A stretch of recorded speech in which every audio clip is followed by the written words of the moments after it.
àq de ma ne gàddu ngeen àq. mais man taw may ma tuuti ay seconde rek ma xool maître El Hadj Diouf jamono ji mu nekkee nit. kenn du def lu ëpp 2 mandats nul ne peut faire plus de 2 mandats. maa di ne Macky Sall moo ko de. mu ne waaye yéen maa bind sama constitution.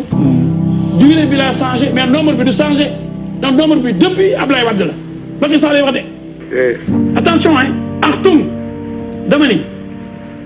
7 ans mu ëpp 5 ans nga def ko ñu ne defoo mandat xanaa lu entraînement la woon échauffement la woon avant ñoom Messi du ko ñëw Sadio Mané avant ñu dugg terrain bi ñu woon ci booru terrain bi di def di échauffé wu donc dugg ci terrain mandat boobu bokkul quoi échauffement la woon ñii kan lañu yëpp il faut qu'il se calme.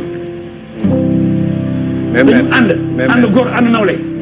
fëqale baaxul. waaw gàddu ngeen àq de cag-cag yi ngeen tere daw tey cag-cag yi nga xamante ne dañ leen tere interdit Dakar pour ñu bañ a daw waroon na livrer ginaar partout si Dakar tey gi ñu bëri dañoo rayoon ginaar ngir dem joxi seeni client livrer seeni client ngir waajal korite gi ngeen xëy rek ne cag-cag yi duñu daw ndax procès ndax appel procès ngeen yàq seenam journée comme ça nii ngeen yàq seenam journée comme ça tey gi ginaar yi waroon na déplacé Pikine dem Guédiawaye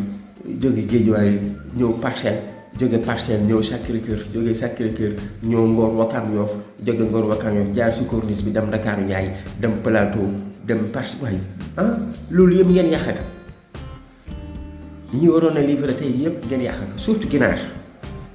ñi nga xamante ne dañoo rey tey ginaar war ko livrer tey amuñu congélateur amuñu frigidaire waaye léegi ginaar yooyu du yàqu tey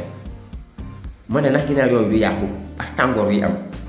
xalaat leen ni ngeen a def beneen yoon xalaat leen ni ngeen a def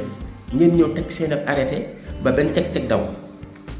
ñu ngi nii tey ngeen yàq seen ab journée 60 000 am na sax ñal am 70 000 ngeen yaakaar ne lii yoon la